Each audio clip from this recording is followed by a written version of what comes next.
Hello, boys and girls from Erie Elementary. This is Santa. I'm up here in the North Pole getting ready for the big day when I fly around the world on my sleigh, delivering presents to people's homes. I wanted to take a moment to let you know how proud I was of you for working so hard in school. I'm also proud of you for wearing your masks and washing your hands really well. Your efforts help to keep us healthy. Now, as we approach the holidays and winter break, I'd like to read to you a poem written by a man named Clement Clark Moore almost 200 years ago. It was originally titled A Visit from St. Nicholas, but is better known as 'Twas the Night Before Christmas.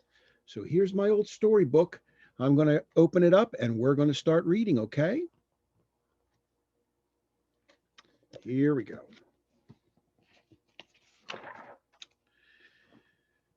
'Twas the night before Christmas when all through the house not a creature was stirring, not even a mouse. The stockings were hung by the chimney with care, in hopes that St. Nicholas soon would be there. The children were nestled all snug in their beds, while visions of sugar plums danced in their heads. And Mamma in her kerchief, and I in my cap, had just settled our brains for a long winter's nap. When out on the lawn there arose such a clatter, I sprang from my bed to see what was the matter. Away to the window I flew like a flash, tore open the shutters, and threw up the sash. The moon on the breast of the new fallen snow gave the luster of midday to objects below, when what to my wondering eye should appear but a miniature sleigh and 8 tiny reindeer. With a little old driver so lively and quick, I knew in a moment it must be St. Nick. More rapid than eagles his coursers they came, and he whistled and shouted and called them by name.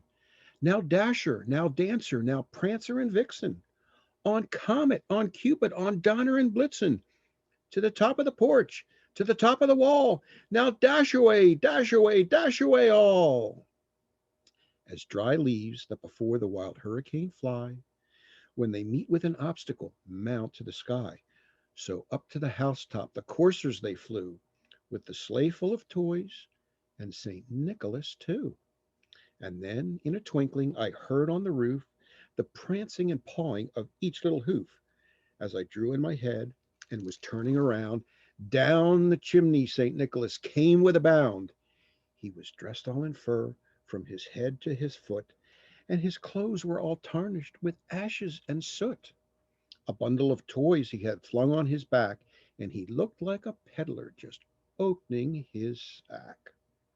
His eyes how they twinkled, his dimples how merry, his cheeks were like roses, his nose like a cherry, his droll little mouth was drawn up like a bow, and the beard on his chin was as white as the snow.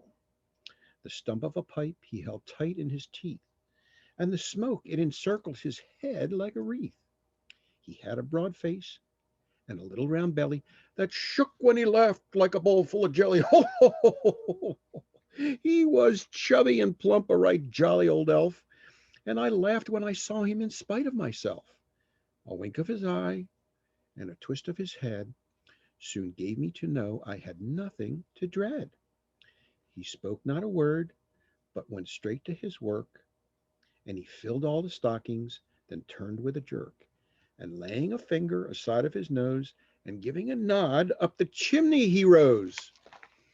He sprang to his sleigh, to his team gave a whistle, and away they all flew like the down of a thistle.